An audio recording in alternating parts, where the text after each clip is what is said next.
Hello students, very warm welcome to everyone. Myself Shiraz Grover. Welcome to my YouTube channel. बच्चे आज हम लोग class 9th का chapter 8th quadrilaterals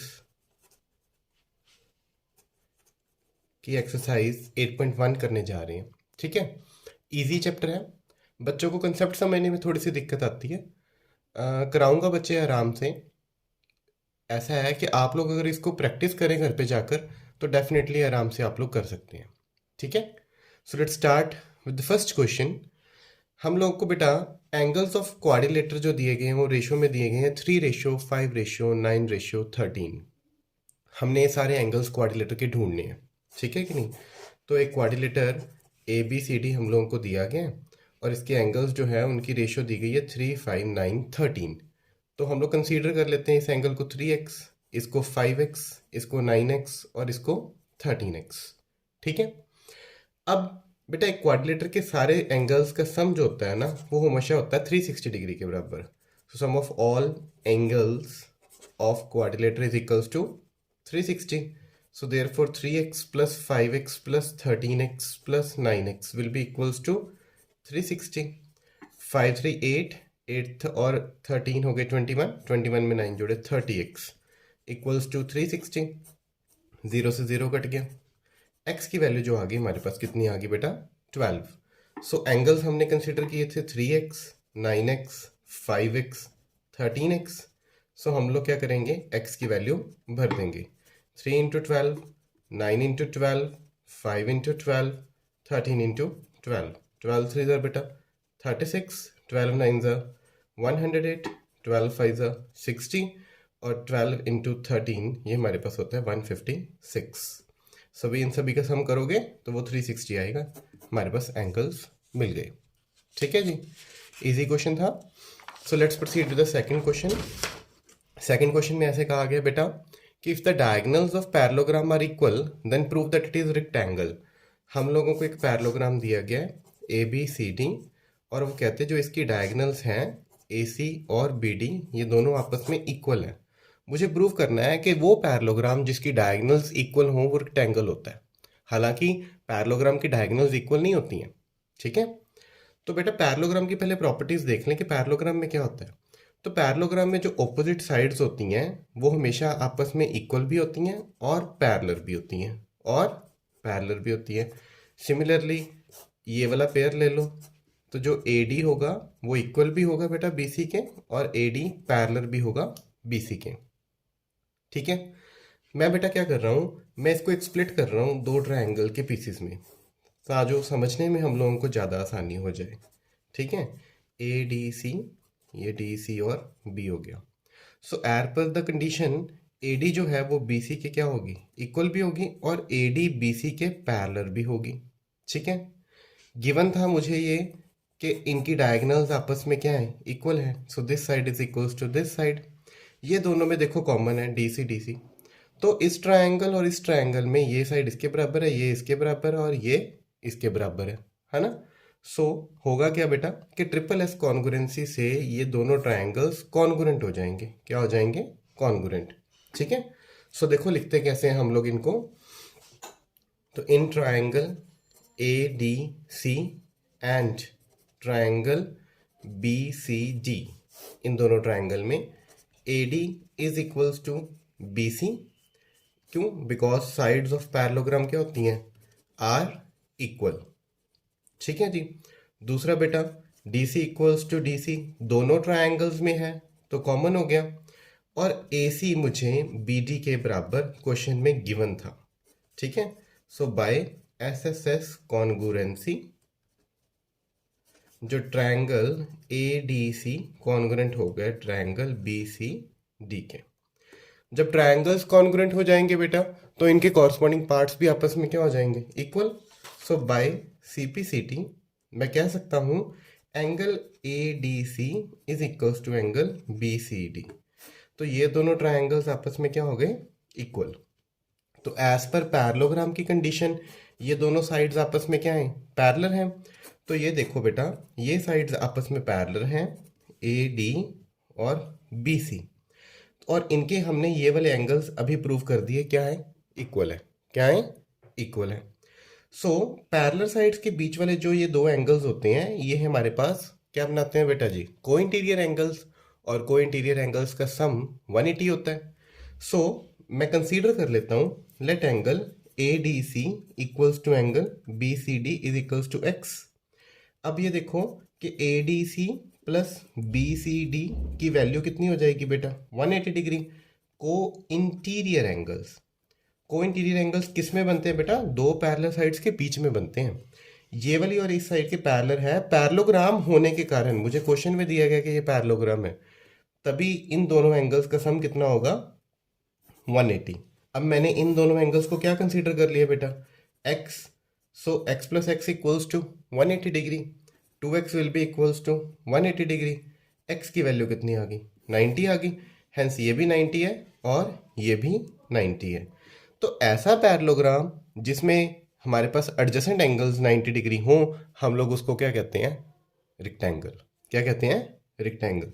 तो आपने एक लाइन लिखनी है कि a parallelogram in which adjacent angles are equal is rectangle. क्या लाइन लिखनी है, अ पैरेललोग्राम इन विच एडजेसेंट, मैंने कौन से होते हैं, साथ वाले, ये होते हैं ओपोजिट, ये वाले होते हैं ओपोजिट।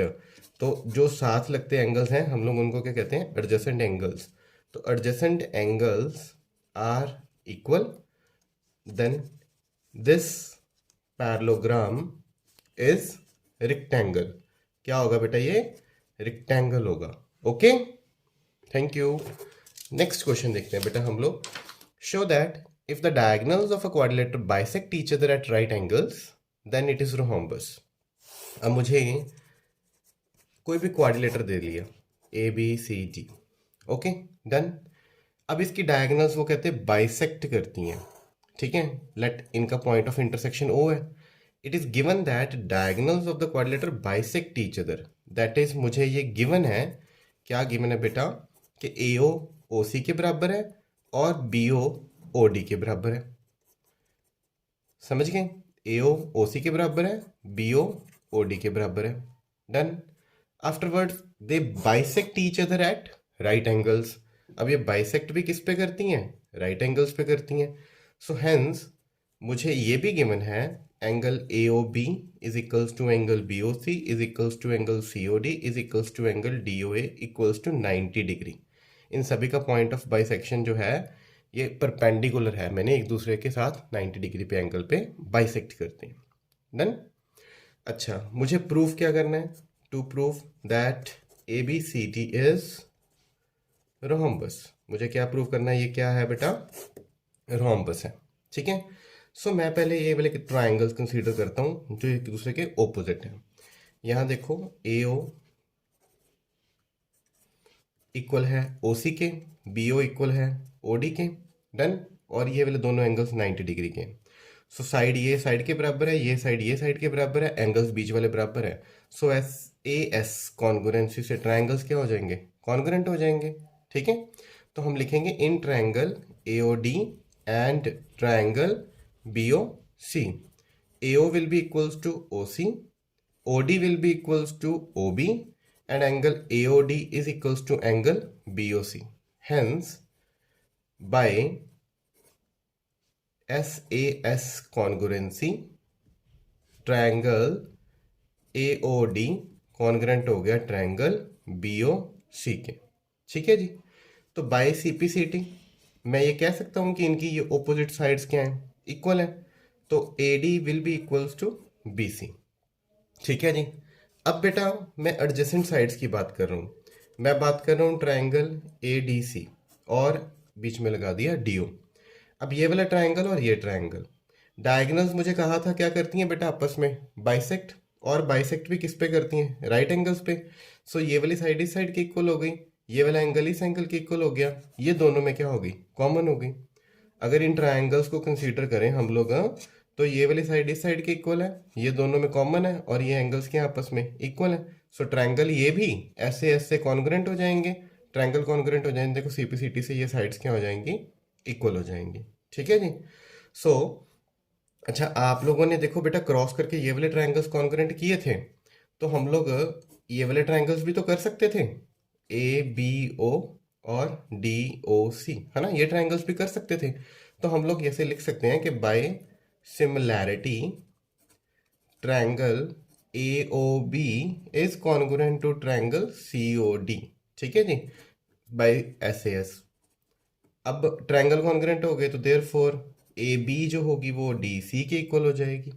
ऊपर बनाया था हमने कि AD BC के इक्वल है, और इधर बना दिया बेटा जी हमने कि AB DC के इक्वल है। अब मैंने ऑपोजिट साइड्स तो प्रूव कर दी कि ये इसके बराबर है और ये वाली इसके बराबर है। अब एडजेसेंट साइड्स प्रूव कर देंगे तो सारी बराबर हो जाएंगी, और ये क्या बन जाएगा, रोहम्बस। तो एडजेसेंट साइड्स के लिए हमने ये ट्रायंगल ले लिया। नेक्स्ट पेज पे बनाते हैं, ठीक है जी। सो ट्रायंगल देखो बेटा, ए, ठीक है, ये बनाया था DC, और ये थी O। नाउ ए इसके बराबर है, ये दोनों में कॉमन है, और ये वाले एंगल्स 90 डिग्री के। So in triangle AOD and triangle DOC, अब ये देखो AO is equals to CO मुझे गिवन है, ठीक है। Angle AOD is equals to angle COD, ये 90 डिग्री का था, ये भी गिवन था। DO is equals to DO, ये कॉमन है, ये क्या है बेटा, कॉमन है। So therefore triangle AOD congruent हो गया ट्रायंगल COD के बाय SS सिमिलैरिटी से, कॉन्ग्रुएंसी से, SS ट्रायंगल से कॉन्ग्रुएंट हो गए बेटा। सो बाय CPCT मैं ये लिख सकता हूँ कि AD जो होगी वो इक्वल हो जाएगी DC के। पहले हमने प्रूव किया था कि AD इक्वल थी बेटा जी ऑपोजिट साइड CD के।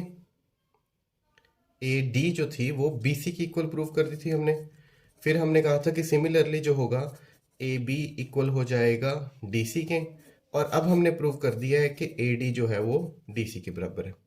मैंने देखो, मैंने पहले क्या कर दिया था, ये इसके बराबर कर दी, ये इसके बराबर कर दी। अब मैंने प्रूव कर दिया कि ये वाली और ये वाली आपस में बराबर हैं। इट मीन्स वो ट्रायंगल जिसमें सारी साइड्स इक्वल हों, वो क्वाड्रिलेटर जिसमें सारी साइड्स इक्वल हों, वो क्या हो जाता है, रोहम्बस। ठीक है। So considering A, we can say that ABCD is rhombus. क्या हो गया, रोहम्बस। ठीक है। होपफुली अच्छा समझ लग गया होगा बेटा आप लोगों को। एक बार इसको लिख के प्रैक्टिस कर लेना, आपको और अच्छे से क्लियर समझ लग जाएगा।